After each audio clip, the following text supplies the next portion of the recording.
嗨，我是静香。在加拿大当房东需要具备什么素质呢？第一，火眼金睛，你要一眼看穿租客的本性。第二，忍辱负重，加拿大的法律是保护租客为上，有产阶级对无产阶级一定要忍让。在网上随便一搜就能搜出恶霸租客如何欺负房东，让房东受到损失的。第三，八面玲珑，一旦碰上棘手难缠的租客，房东需要亲自处理和解决与租客之间的矛盾及纠纷，很可能还要上庭与警察和法官打交道。周星驰功夫里包租婆和包租公的神器，在加拿大不存在的。其实大多数房东也是辛苦工作赚钱来支付房子首付的，一样不容易啊。如果你是第一次看我的视频，我的频道可以让你轻松掌握最实用的北美生存，不是生活资讯。现在我们来看看什么是加拿大10大恶租客吧。第一点，租客不交租金，这个就不用解释了，是让房东最唯恐避之不及的租客了。遇到租吧，这头除了疼还是疼啊。第二类是租客不交水电费，有些房东是包水电的，但有些是与租客分担，或者需要租客独自支付水电费的。第三类是租客擅自养宠物，房东在找租客时已经告知租客不准养宠物，但是租客偷偷养，而且还养了一些奇怪的宠物。第四类就是租客擅自分租和转租，房东和租客说好了不能分租，只能整租，而且只能给家人住，但是租客呢私自分租给其他人或者做 Airbnb。第五类是租客非法种植大麻，在家里种植大麻是需要执照的，不是随便你想种就能种的。第六类租客呢非法改造房屋，比如在房子里给你加建了一个屋子。第七类就是租客不辞而别，这样的租客基本都是押金不要了，房子弄得一团糟，租金也没付就溜之大吉了。第八类是租客屡次违反物业规定并拒付罚款，这个就是说公寓的租客了。租客违规，但是罚款是罚到房东的账户上的，所以房东是要和租客来要钱偿还罚金的。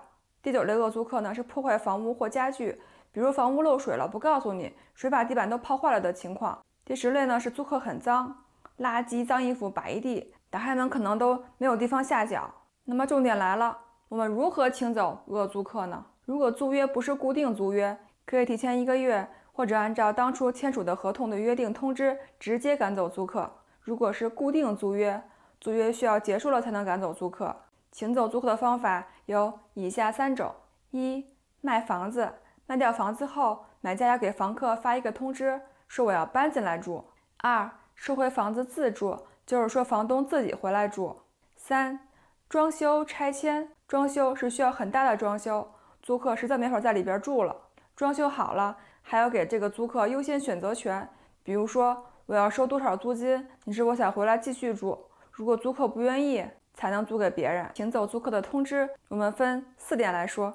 第一种是符合发10天通知的情况，超过5天未支付房租，或者超过5天未支付水电气费。如果合同规定1月1日交房租，那么租客在1月5日之前交房租都是合法的。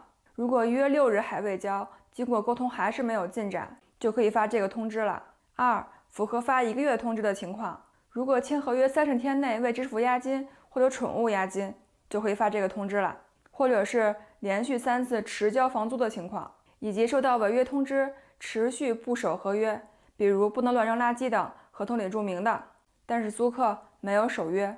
还有欺骗即将租赁或购买房屋的人，如果有人来租房子或者买房子，租客骗他们说这个房子不好，以及未经同意转租或分租房子。还有30天内未执行 RTB 的决议， RTB 就是大温地区的租赁管理局，官网地址我放在了描述栏里。还有居住超过合理范围的人，比如合同里写的是2个人，结果来了4个人甚至5个人，造成房屋严重损坏或使物业处在极大风险中，房屋造成不合理损坏，拒绝在合理时间内维修，使其他居住者处于健康、安全和侵权的严重风险中，严重影响了其他居住者的生活。还有非法行为，严重影响房屋的安全、其他居住者和房东的权益。以上情况只能发1个月的通知，不能马上赶走租客。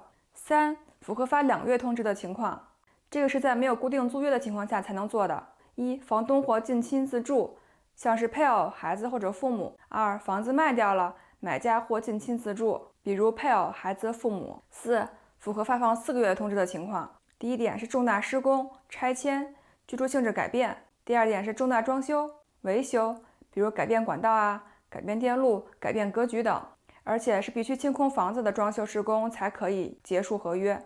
有个案例，一个房东以重大装修为由把租客赶走了，结果这个租客每天晚上都过来这个房子观看，并且照相做证据，拍照是否有施工。结果房东根本就没有动静，租客就把房东告上了 RTB， 房东就赔了这个租客1年的租金。所以房东在出租房子的时候一定要懂这边的法律。如果是公寓，可能租客看不到里边，但是如果是 house， 租客很容易就发现了。发通知的方法和生效期的计算，我们可以当面递交，生效期是同一天。如果是平邮或者挂号信，在5天后就生效了。建议寄挂号信，因为收件人需要签名，可以作为证据，或是贴在门上或显眼的地方，3天后生效。如果是递交给住在房子里的成年人，同一天生效。